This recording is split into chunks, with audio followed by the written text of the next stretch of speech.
자, 안녕하십니까. 부동산 학교론 강의를 맡고 있는 정윤천이라고 합니다. 이번에 27회 시험 보시느라고 고생들 많으셨고, 그래서 이제 이번에 나온 기출문제를 우리가 한번 이제 다뤄봐서, 이번에 이제 어떤 부분에서 이제 또 어떤 유형의 문제가 나왔는지, 그래서 이제 28회를 또 대비하시는 많은 또 수험생분들이 참고를 하시도록 하기 위해서 간략하게 설명을 하도록 하겠습니다. 자, 이 문제 먼저 보시게 되면 40문항 기준에 했을 때, 긍정형이 23문항, 그 다음에 부정형이 17문항 정도가 출제가 됐고요. 그 다음에 8개 파트로 우리가 구성이 되어 있는데, 예년이나 똑같이 경제하고 투자, 금융, 그 다음에 간평 쪽에서는 전체적인 비중은 비슷했는데, 역시 개발하고 관리하고 마케팅 같은 경우가 예년에 비해서 이제 조금 더 높은 이렇게 비중을 차지하면서 등장을 했다. 근데 그거는 시장론이라든가 이제 그 나머지 파트에서 문제를 많이 내기가 조금 어려운 이제 부분이 있으면 이제 그쪽으로 많이 몰아주는 경향이 있고, 그 다음에 이제 이번에 또 나오는 두드러진 특징 중에 하나가 1차만 공부하신 분들의 입장에서는 동차를 같이, 1, 2차를 같이 공부하시는 분들에 비해서는 조금 어렵게 느껴지는 그런 이제 지문들이 있었다. 즉, 만약에 2차 과목에서 뭐 공시법이나 공법이나 뭐 이런 과목을 접해보셨으면은 크게 무리 없이 풀 수 있었을 텐데, 이게 이제 그쪽에 대한 내용을 이렇게 이제 다 1차로 옮겨오다 보니까 아마 그런 부분에서 진위를 파악하기가 조금 힘들지 않았겠을까. 그래서 작년 대비했을 때는 난이도는, 체감 난이도는 조금 더 높다. 아마 이제 수험생들이 그렇게 느끼셨을 텐데, 모든 거는 차분히 이제 준비하면 다 이제 우리가 대처해 나갈 수 있으니까 그런 점에 염두를 두시고, 앞으로도 이 시험에 도전하시는 분, 어떤 의사를 갖고 계신 분이 있다 그러면 차분하게 처음서부터, 이건 어차피 반복 학습이니까 그런 점에 주의를 두시고 공부하시면 될 것 같습니다. 자, 그러면 문제를 우리가 한번 살펴보시게 되면 1번에 요 문제는 A형의 유형입니다. 자, 다음의 파생 현상을 모두 발생시키는 토지 특성을 물어봤습니다. 이거는 전통적으로 출제가 되는 부분이다. 그러니까 그 학교론에 보게 되면 총론 파트가 있는데, 총론에서 이제 문제를 출제하는 게 부동산 개념이 있고요. 그 다음에 이제 부동산 분류가 있고, 그 다음에 이제 부동산 특성, 그 다음에 가로 열고 우리가 이제 속성. 이게 총론의 시험범위라고 보시면 되겠는데, 이게 각각 한 문항 정도씩의 출제 비중을 갖고 있는 겁니다. 그래서 올해도 역시 각각 한 문항 정도씩 이렇게 출제가 됐고, 과거의 예를 들어보게 되면 요 중에서 요 특성 자체가 출제 빈도는 제일 높은 편이다. 근데 다만 이제 문제 배열상 이번에는 뭐 한 3번 정도가 아닌 1번에서 우리가 출제가 됐는데, 참고로 이 부동산 특성에서는요, 부동성이라는 게 있고요, 부증성이라는 게 있고, 그 다음에 영속성이라는 게 있는데, 물론 요거 말고도 개별성, 인접성 등이 존재하지만 요 세 가지가 주요 특성입니다. 그러니까 단독적으로 문제가 출제가 되면은 요 세 가지 중에서 하나에서 출제되는 게 보편적이다. 이렇게 생각하고 준비하시면 될 것 같은데, 올해 특징 중에 하나가 얘가 26회 시험에도 얘가 출제가 된 겁니다. 근데 올해 연속적으로 영속성을 냈다는 거는 출제자들의 어떤 수험생들의 의표를 찌른 뭐 그런 출제 유형이 아니었겠느냐 이렇게 보게 되는데, 자, 영속성이라는 거는요, 물리적 측면에서 봤을 때는 얘는 시간의 경과라든가 또는 이 사용 등에 의해서 절대로 소모되거나 마멸되지 않는다는 특징을 갖고 있는 게 영속성입니다. 그렇기 때문에 일반 재화는 다르게 우리가 이 자체를 다른 사람에게 이용을 하도록 유도를 해줄 수 있다는 얘기죠. 즉, 얘를 소유함으로써 얻을 수 있는 이익과 사용을 통해서 얻을 수 있는 이익의 두 가지를 우리가 획득할 수 있다. 그게 영속성이라고 보시면 되죠. 그래서 소유에 따른 이익, 사용에 따른 이익에 대한 두 가지가 제시가 되고, 그 다음에 수명이 짧은 재화는 우리가 관리에 큰 의미를 느끼지는 않습니다. 예를 들어서 뭐 컵라면을 우리가 뭐 1년, 2년, 3년 이런 식에 대한 관리에 대한 거를 걱정하지 않듯이 일반 소모성 재화는 걱정하지 않는데, 이렇게 수명이 오래간 재화에 대해서는 우리가 현재보다는 미래에 대한 어떤 용도를 대비해서 관리의 중요성을 절감을 하게 되죠. 그래서 지문 안에서 소유함으로써 생기는 자본이득과 이용함으로써 생기는 운용이익을 발생시킨다는 거, 그 다음에 관리의 중요성을 강조하게 된다는 거, 그 다음에 얘는 수명 자체가 길기 때문에 우리가 가격이 하락한다 그래도 소모되지가 않기 때문에 차후에 가격 상승을 기대해서 지금 당장 안 팔고 뒤로 매각을 미루게 되는 그런 이제 성격이 유발이 되는 거죠. 그게 영속성이라는 거죠. 그래서 요 영속성에 대해서 1번 문제에서 물어본 겁니다. 그래서 답은 1번 문제는 4번이 정답이 되겠습니다. 그 다음에 2번 문제를 보시게 되면 여기에 있는 요 총론 중에서 거기 보면 2번을 부동산을 다양한 기준에 따라 분류해서 설명한 것으로 옳은 것은 이제 이런 식으로 물어본 겁니다. 근데 이 토지에 대한 분류 관계를 우리가 따져보게 되면 이거는 이게 이제 공법을 나중에 배우신 분들은 이제 국토의 계획 및 이용에 관한 법령에서 이제 배우시는 부분이 있고, 그 다음에 공간 정보의 구축 및 관리 등에 관한 법률 해가지고 한 28개에 대한 지목으로도 우리가 구별할 수 있고, 그 다음에 부동산 활동상에서도 우리가 구별을 할 수가 있죠. 근데 종전 같은 경우에는 물론 이제 얘가 나오는 게 거의 주류를 이루고 있어야 되는데 올해 문제는 다 섞여서 나왔다는 거죠. 그래서 이제 1차만 공부하시는 학생분들의 입장에서는 요쪽이 이제 2차에서 이제 주로 많이 다루는 파트의 용어인데 이게 1차에 들어왔기 때문에 그런 면에서 이제 조금 더 체감 온도가 좀 높아지지 않았을까 그렇게 생각합니다. 그래서 이제 1번에 공간 정보의 구축 및 관리 등에 관한 법령상 용수를 위해서 일정한 형태를 갖춘 인공적인 수로 등 및 그 부속 시설의 부지의 지목을 유지다라고 했는데 그 유지가 아니라 국어가 되겠죠. 그래서 그 부분은 유지를 국어를 유지로 표현을 했기 때문에 틀린 지문이 되겠고요. 3번 지문을 보시면 택지지역, 농지지역, 임지지역 상호 간에 다른 지역으로 전환되고 있는 지역의 토지를 이행지라고 얘기를 했는데 그거는 이제 부동산 활동상에서 자주 출제되는 것 중에 하나가 후보지라는 것이 있고 그 다음에 이행지라는 게 있습니다. 얘는 용도, 지역 간의 전환 중인 토지를 얘기를 하고요. 얘는 용도, 지역 내에서 용도 변경이 진행 중인 토지를 우리가 이행지다라고 얘기를 합니다. 그러니까 요거를 표현을 갖다가 이제 많이 바꿔주는데 그래서 나중에 28회 공부하신 분들의 입장에서는 활동상의 분류에 가서 이제 중요 용어들이 있습니다. 그 중에서 특히 상대적인 애들은 잘 정리를 해 두셔야겠죠. 그래서 요 표현에 대한 부분을 바꿔주면서 결국 후보지 이행지 표현을 바꿔준 거겠죠. 그래서 3번 지문은 이행지가 아니라 후보지가 되더라. 그 다음에 주택 법령상 도시형 생활주택은 이렇게 되어 있는데요.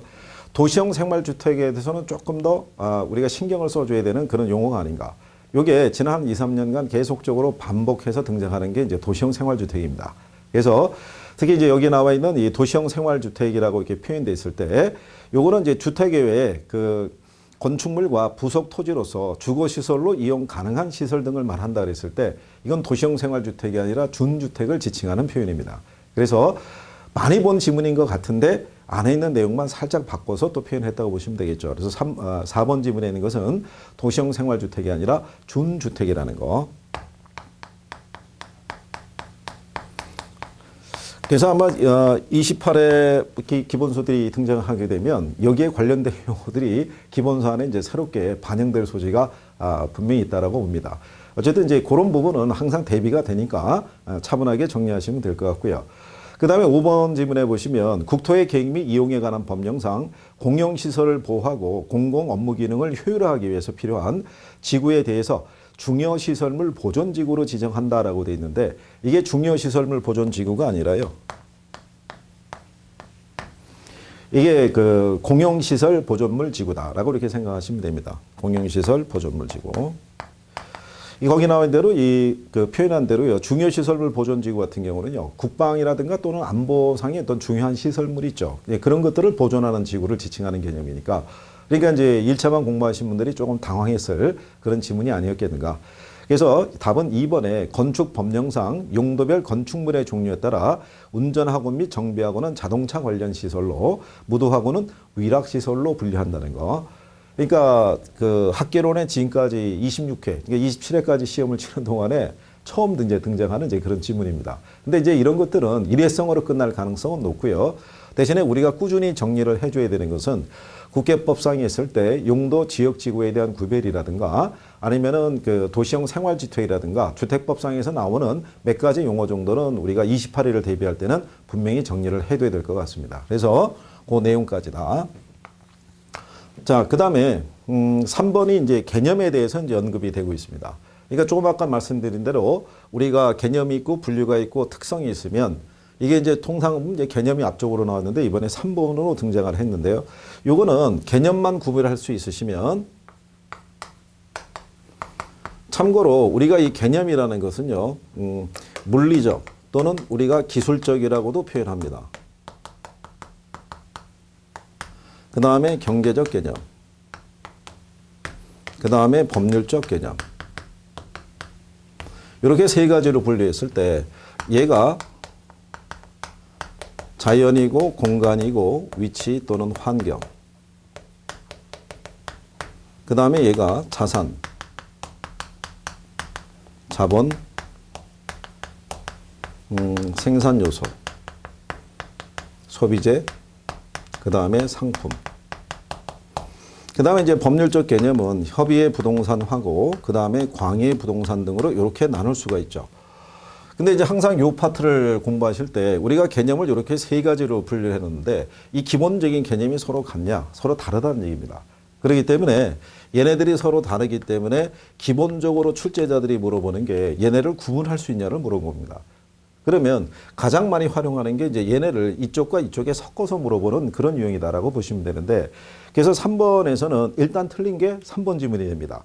기술적 개념의 부동산은 생산 요소, 자산, 공간, 자연 등을 의미한다 했을 때 공간하고 자연은 분명히 기술적 개념에 포함이 되는데 나머지 여기 있는 생산 요소라든가 또는 자산 이런 부분은 분명히 경제적 개념에 포함이 되는 거죠. 그러니까 이 개념만 분명하게 구분할 수 있는 분들은 쉽게 접근할 수 있었던 문제다. 그래서 이 개념에 대해서는 28회를 공부하신 분들은 반드시 분류를 해 두셔야 된다는 거.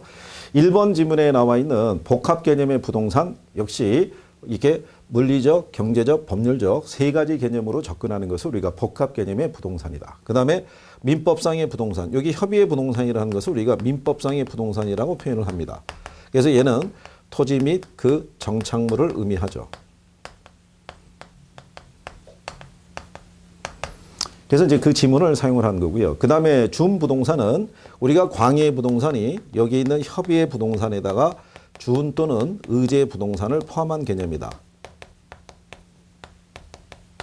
그러면 준 또는 의제 부동산이란 4번 지문에 있는 것처럼 등기 등록의 공시 방법을 갖춤으로써 부동산에 준해서 취급되는 특정의 동산을 우리가 준부동산이다 이렇게 표현을 하죠. 그 다음에 이제 5번 지문에 나오는 복합부동산이라는 것이 있습니다.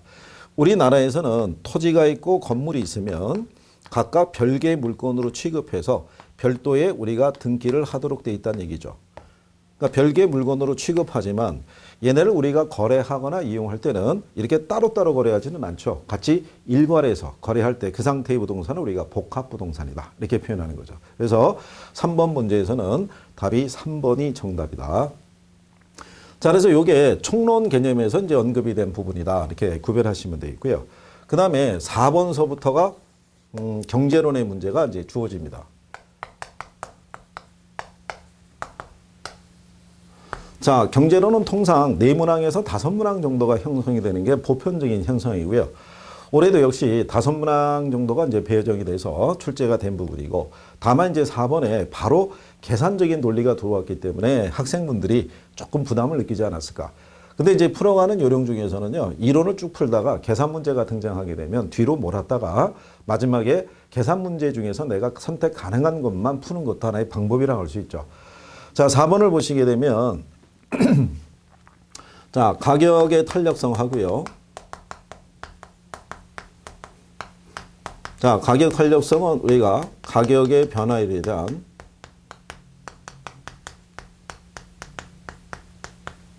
수혜량의 변화를 우리가 측정할 수 있고요. 자, 교차 탄력성에 대한 부분은요, X의 가격 변화에 대한 Y제의 가격 변화라고 볼 수가 있는데, 거기 보시게 되면은, 교차 탄력성에 대한 아파트에 대한 다세대 주택과에 대한 이제 교차 탄력성 관계를 물어본 거 얘기죠. 그래서 여기가 아파트가 들어가고요. 그러니까 아파트 가격의 변화에 대한, 거기 보면은 이제 그 주어진 게, 다세대 주택을 명시를 했네요. 그러니까 다세대 주택에 대한 수요량이 되겠죠. 자, 그랬을 때 여기서 이제 물어본 거는요, 아파트에 대한 가격이 몇 프로가 상승했다라고 됐냐면 16%가 상승했다는 얘기죠. 그렇죠? 자, 16%가 상승했더니 아파트의 매매 수요량이 몇 프로가 줄었냐면 얘가 4%가 감소했다. 그렇죠? 자, 그러면 얘가 상승했을 때 얘가 줄어들었다는 얘기는 수요의 가격 탄력성이라는 것은 수요 법칙을 반영한 겁니다. 그러니까 결국은 가격과 수요량이 반비례 관계이기 때문에 가격이 상승하면 수요량은 감소하는 관계로 표시를 하겠죠. 그러면 이 부분을 우리가 계산하게 되면 물론 이제 약분하면은 16분의 4니까 4분의 1이겠죠. 근데 우리가 이제 이거를 계산이 되시는 분들은 바로바로 계산하시는데 계산이 힘드신 분들은 얘가 가격 탄력성이면 읽을 때 항상 분모부터 읽고 올라갑니다. 그러니까 가격의 변화에 대한 수요량의 변화율. 그러면 이제 공식을 쓰고 난 다음에 계산기를 혹시 찍으시면 역으로 찍으시면 된다는 얘기죠. 읽을 때는 올라갔다가 계산기 찍을 때 반대로 찍으면 되죠. 그래서 계산하면 4분의 1이니까 25%. 그러니까 0.25가 나오겠죠. 자, 그러면 이걸 문제를 푸실 때는 가격에 대한 거를 구별했을 때 0.25로 표시되는 게 과연 몇 번이 있는가. 그 지문을 살펴보시게 되면 1번하고 2번에 해당하는 것만 0.25가 나와 있는 겁니다. 그러면 답은 둘 중에 하나가 된다는 얘기죠. 그러면 이때 요 가격이 변할 때, 이 아파트의 가격이 변할 때 다세대하고 아파트는 서로 대체제라는 거를 우리가 구할 수가 있는데 그러면 아파트의 가격이 지금 몇 프로가 변했다는 얘기냐면 얘가 지금 16%가 상승했을 때 얘가 지금 8%가 증가했다는 얘기죠.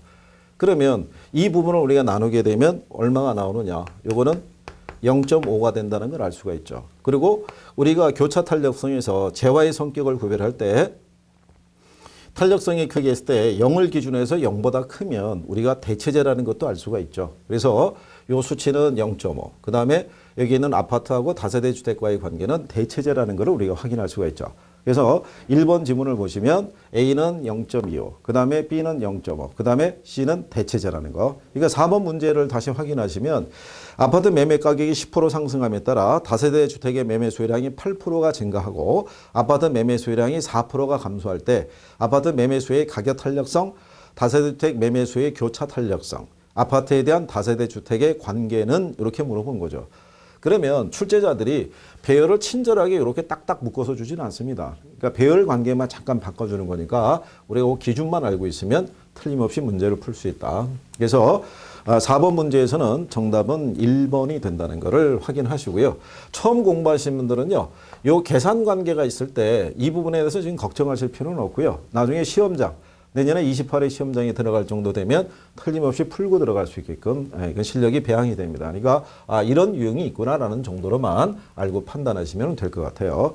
자, 그 다음에 이제 5번을 우리가 이제 살펴보시는 겁니다.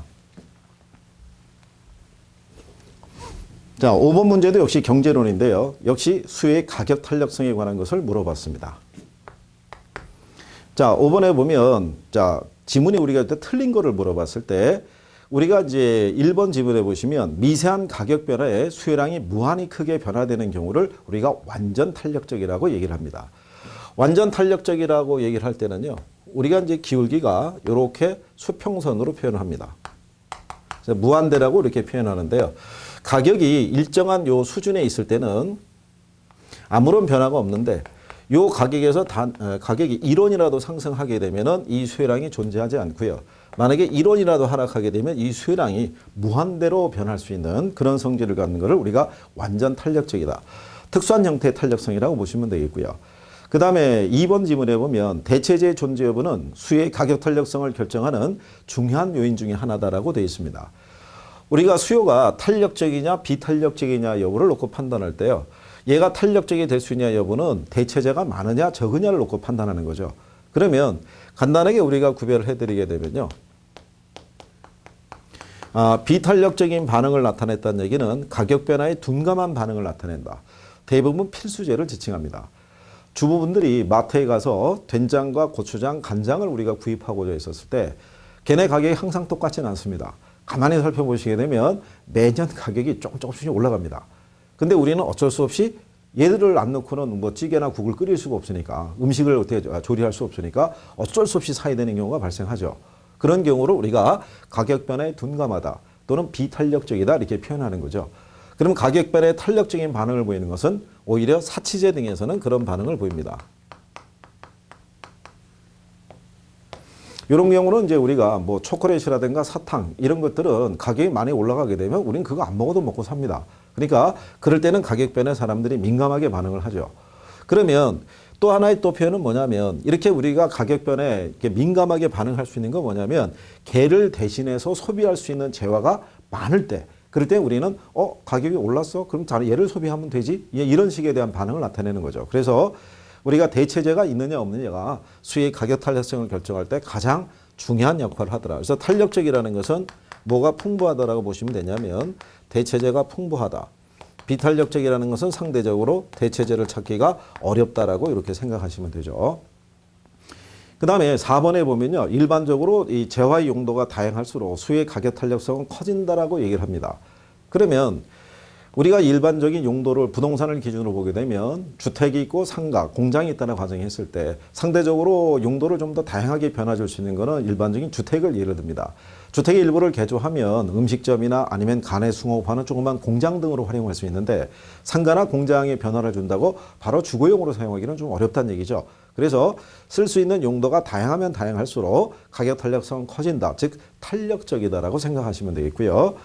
그리고 5번 지문에 나오는 내용은요. 요거는 이제 탄력성 관계를 공부하신 분들이면 여기 표현 정도는 분명히 알고 있어야 된다는 얘기죠.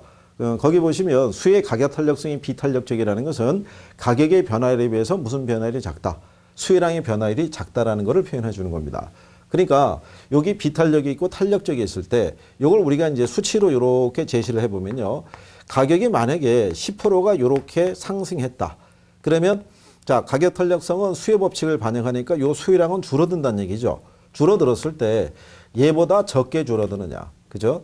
그럼 만약에 9%가 감소했다. 그럼 10분의 9가 되니까 0.9가 되겠죠. 그럼 1보다 작다는 얘기죠. 이 얘기는 가격의 변화에 비해서는 수요량의 변화율이 작다는 걸 우리가 표시해 주는 거고요. 탄력적이라는 거는 얘가 만약에 10%가 이렇게 상승했다. 그럴 때 얘가 11%가 이렇게 줄었다는 얘기죠. 그러면 10분의 11이니까 1.1이 되겠죠. 그러니까 1보다 크니까 요거는 탄력적이다. 그러면 비탄력적이라는 것은 가격의 변화에 비해서 무슨 변화율이 작다. 수요량의 변화율이 작다라고 이렇게 표현을 하는 거죠. 그런데 여기 우리가 5번에 주어져 있을 때 가격 탄력성이 비탄력적이다라고 표현이 이렇게 주어지면서 가격과 수요량의 변화율에 대한 개념만 물어봤기 때문에 충분히 풀 수 있는 문제였다. 그래서 3번 지문에 보시면 일반적으로 부동산 수요에 대한 관찰 기간이 길어질수록 수요의 가격 탄력성은 작아진다라고 되어 있는데 요거는 수요나 공급이나 다 똑같은 내용이 됩니다. 우리가 일반적으로 표현을 할 때요. 단기가 있고 장기가 있을 때 수요도 있고 그 다음에 공급도 있습니다. 그러면 단기는 수요도 비탄력적, 그 다음에 공급도 비탄력적. 그 다음에 장기는 수요도 탄력적, 공급도 탄력적이라고 이렇게 보시면 되고요. 상대적으로 단기에는 이 수요에 비해서 공급이 조금 더 비탄력적인 걸로 이제 우리가 알고 있는 경우죠. 그래서 단기에는 우리가 이 가격이라는 것이 변하더라도 수요자들은 구매력을 조정하기가 쉽지 않고 공급자들은 생산량을 조절하기가 쉽지 않기 때문에 단기에는 수요나 공급이나 다 비탄력적으로 나타난다는 거. 그래서 거기 관찰 기간이 길어지게 되면 거꾸로 무슨 형태? 탄력적인 반응이 나타난다는 얘기죠. 그러면 그만큼에 대한 구매력, 즉 소득이 늘어날 수도 있고요. 생산 기간이 충분히 주어져 있기 때문에 공급량을 또 조절할 수도 있죠. 그래서 단기는 비탄력이지만 장기는 탄력적이다. 근데 거기 3번에 가격 탄력성은 작아지더라 했으니까 걔가 틀렸겠죠. 그러니까 이 5번 문제에서는 3번이 잘못된 표현이다. 자, 그 다음에 그 6번 문제를 가시게 되면 요거는 거미집 모형에 대해서 이제 출제를 한 겁니다. 근데 이 거미집 모형에 있었을 때는요, 균형 조건을 우리가 살펴봤을 때 세 가지를 제시합니다.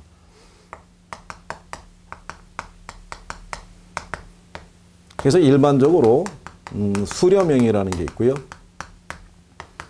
그 다음에 발산형이라는 게 있고, 그 다음에 순환형이 있습니다. 자, 수렴형이 성립할 수 있는 건 이제 부동산 시장 밖에는 이제 수렴형이 존재할 수가 없고요. 근데 수렴형이 되게 한 조건이 기본적으로 수요의 가격 탄력성과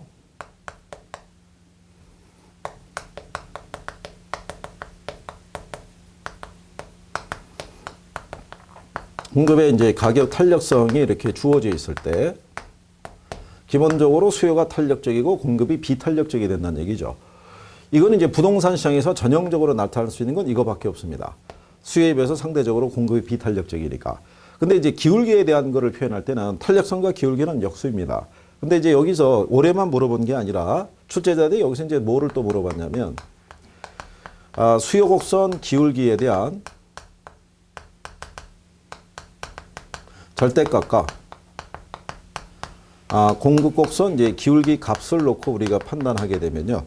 수요 곡선에 대해서는 이렇게 절대값을 명시를 하는 거죠. 그럼 얘를 왜 절대값을 명시를 해야 되냐면 자, 수요에 대해서는 우리가 기울기가 마이너스 음의 함수입니다. 그러면 이렇게 절대값을 명시할 수 있는 거는 음수하고 양수에서만 가능하다. 그러니까 가령 예를 들어서 뭐 이런 거죠. 0을 기준으로 해서 1, 2, 3이 있고요.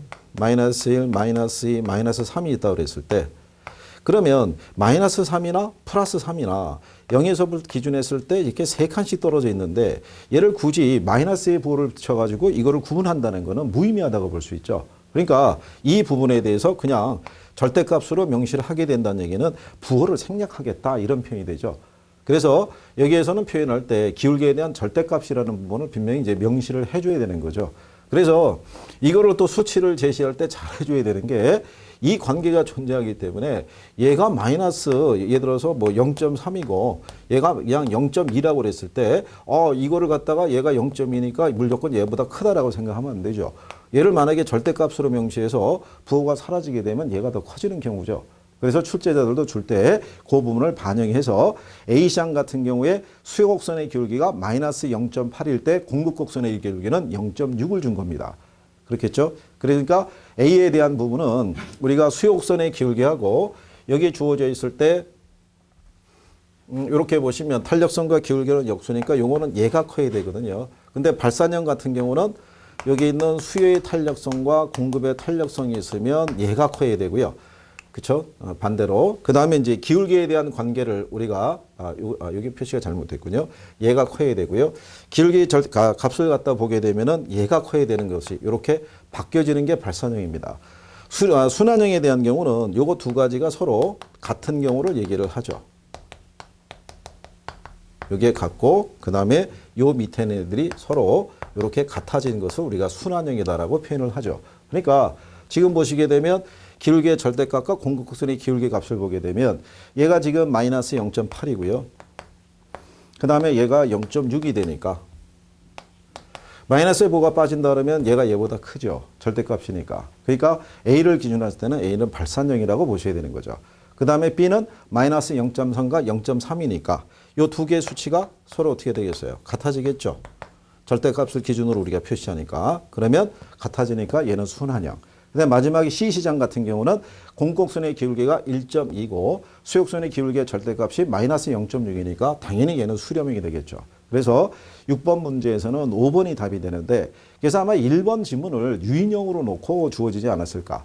근데 1번을 수렴형을 보고 왜냐하면 지금까지 기출문제가 나왔을 때 A 부동산의 경우는 다 수렴형을 줬어요. 지금까지는.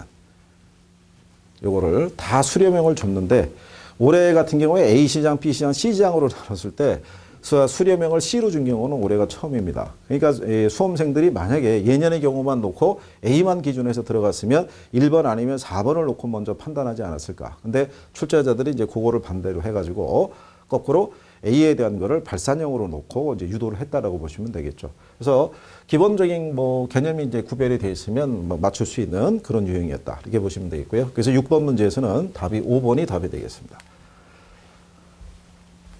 이게 경제 관계는요, 학개론 공부하실 때 이게 기초 개념만 정확하게 잡아 놓으시면은 얘는 그렇게 크게 어려운 건 없습니다. 근데 이제 경제에 대해서 부담은 있는데 초반에 이걸 기초를 못 잡은 상태에서 시간을 끌게 되면 나중에 힘들어지시니까 그때를 나중에 후회하지 마시고 초반에 열심히 해주시는 게 도움이 되죠. 자, 7번에 가시면 공급 및 공급 곡선에 대한 거를 또 물어봤습니다.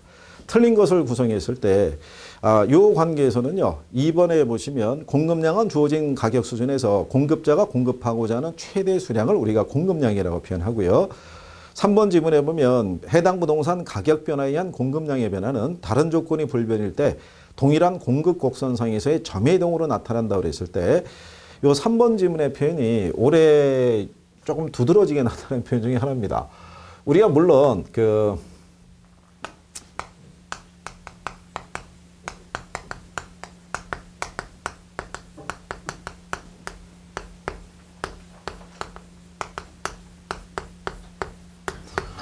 원래 정확하게 쓰려고 그러면 이제 이렇게 써야 됩니다. 동일한 공급 곡선상에서의 점의 이동으로 뭐가 변할 수 있냐면 공급량이 변할 수 있죠. 그러면 이걸 우리가 부동산 공급량의 변화라고 얘기를 하고요. 여기에 이렇게 요 이동을 유도하는 요인은 오로지 가격 하나밖에 없는 겁니다. 다른 조건이 일정하다고 가정했을 때. 그런데 일반적인 가격 외의 요건이 변하게 되면요. 이게 공급 곡선 전체 또는 공급 곡선의 이동이다라고 이제 이렇게 표현을 해주거든요. 그래서 일반적으로 이게 곡선의 이동, 그죠? 곡선의 이동. 얘는 곡선상.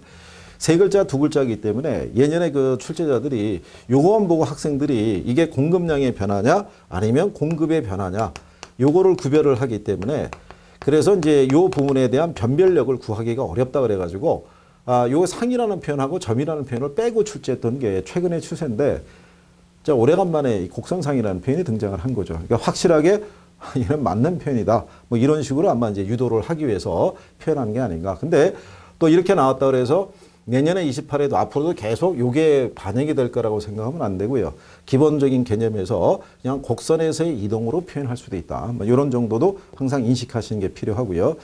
그 다음에 이제 물리적 공급량은 4번 지문에 보다시피 토지 공급량이 불변이면은 완전 비탄력적이라 할 수 있죠. 그러니까 완전 비탄력적이라는 것은 기억에 이렇게 수직선이죠.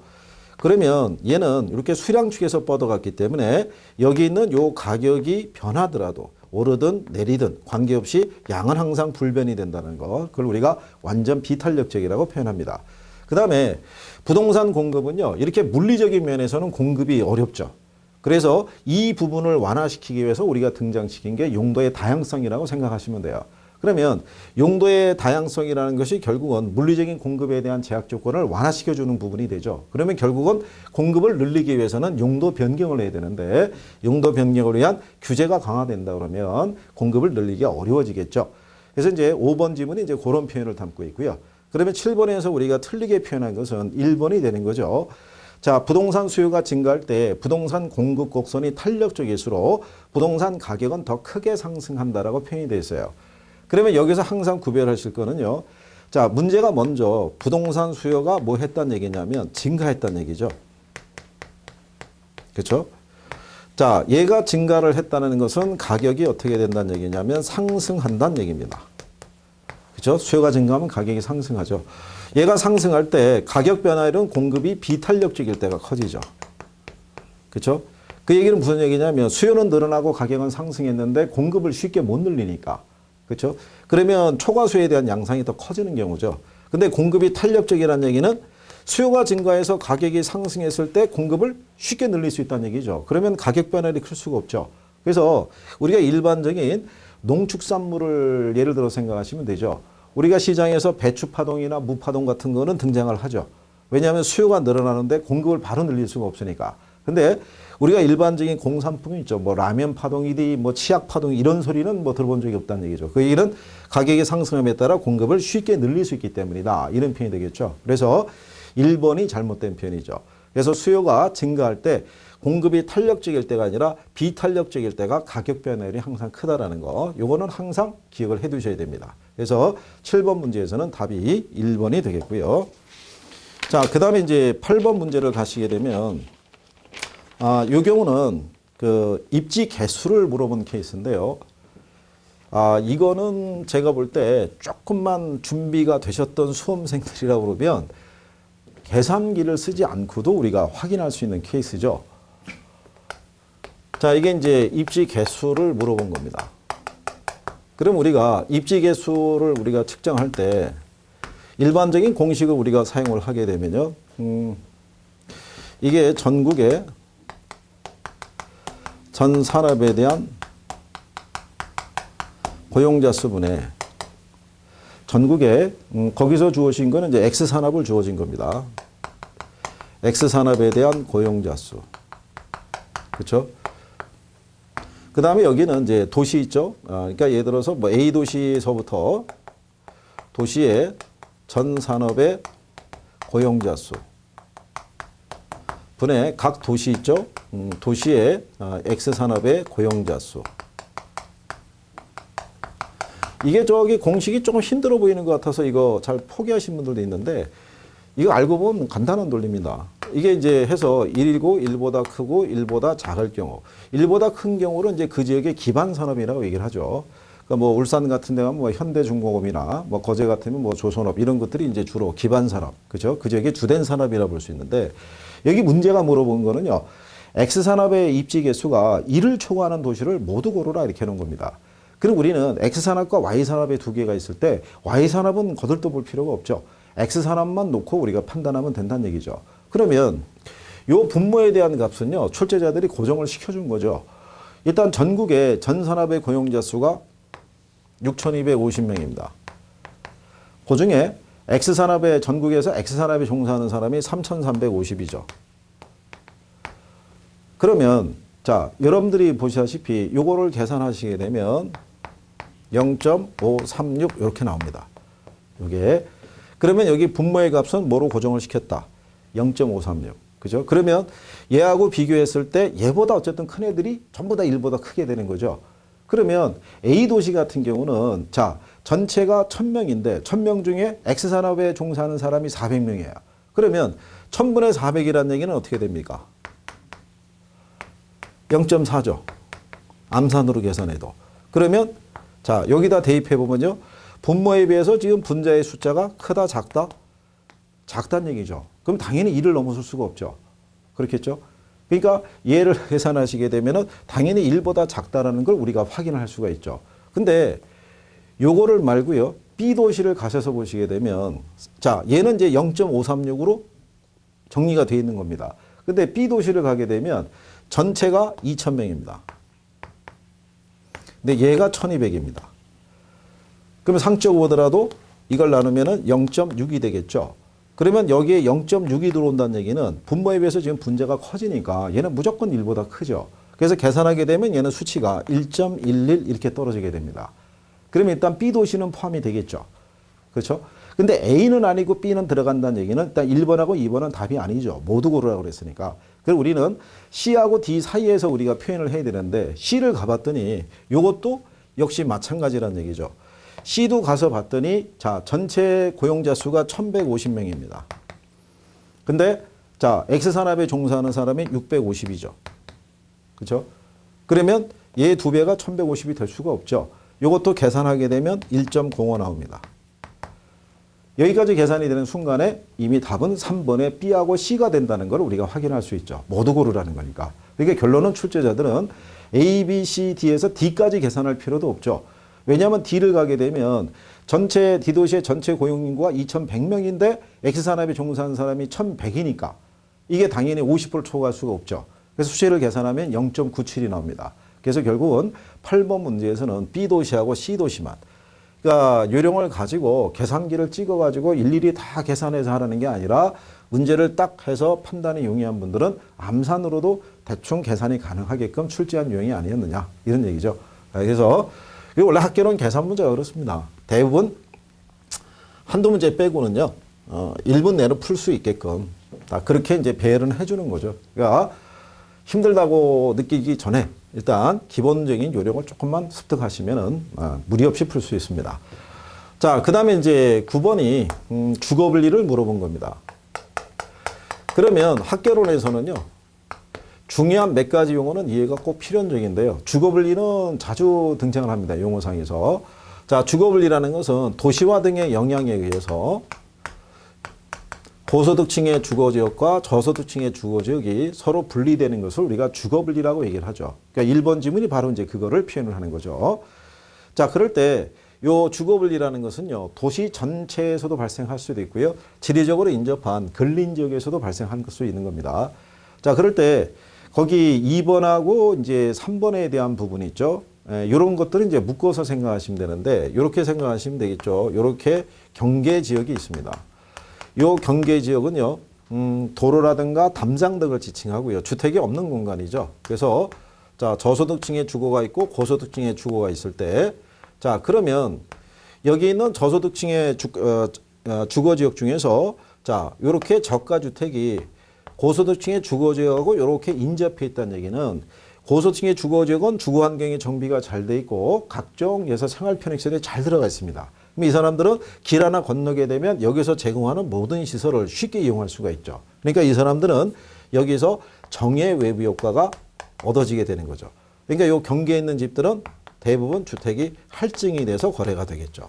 근데 반대로 이 경계선상에 있는 고가 주택이 있다고 가정할 때 여기는 할증돼서 거래할 수가 없죠.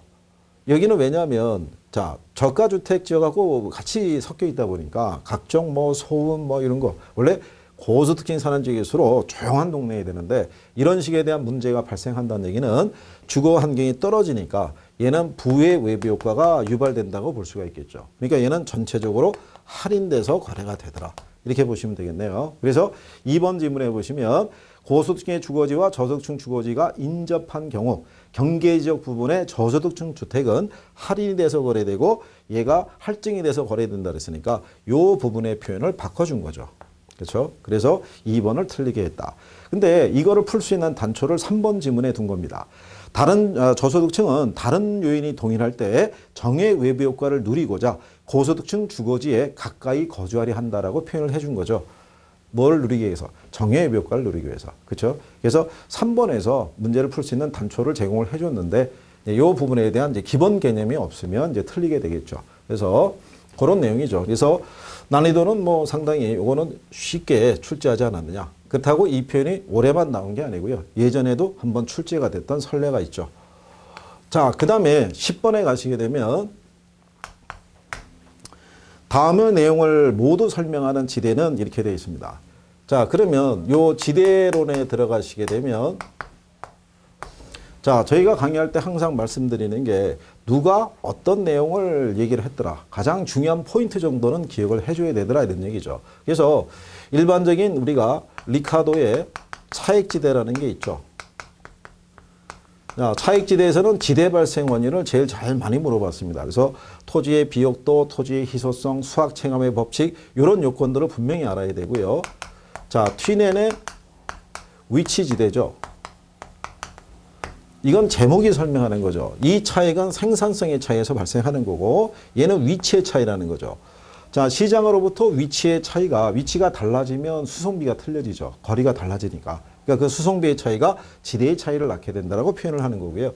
그 다음에 전통적인 지대론에서 나오는 이 마르크스의 절대지대 관계를 보시게 되면 얘는 표현이 뭐라고 해놨냐면 절대라는 표현이죠. 자, 요거는 소유관계의 변화에 따라 개인의 소유를 인정하게 된 거죠.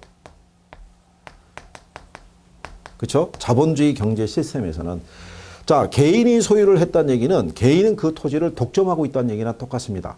다른 사람과 달리. 그러니까 남의 땅을 사용을 하게 되면 반드시 지주는 위치나 비옥대에 관계없이 무조건 지대를 정당하게 요구할 수 있다. 그런 논리가 바로 마르크스의 절대지대 논리다라는 얘기죠. 그래서 그 표현을 바로 첫 번째 해놓은 거죠. 지대는 토지 소유자가 토지를 소유하고 있다는 독점적 주의 때문에 받는 수입으로 최열등지에서도 발생하더라. 그러니까 땅이 기름지든 아니든 위치가 좋든 나쁘든 간에 무조건 지대가 성립한다는 거. 그래서 마지막에 지대는 토지의 사유로 인해서 발생하더라. 그래서 답이 5번에 마르크스의 절대지대를 답으로 유도한 거죠. 그래서 거기 1, 2, 3, 4번에 있는요. 준지대, 차액지대, 입차지대, 위치지대, 절대지대 포함해서 5개의 지대 개념은 기본적으로 정리는 항상 해두셔야 됩니다. 자, 그래서 여기 10번에 대한 내용을 우리가 확인을 해봤습니다. 자, 그래서 여기까지 보셨고요. 잠깐 쉬었다가 이어서 또 풀어보죠.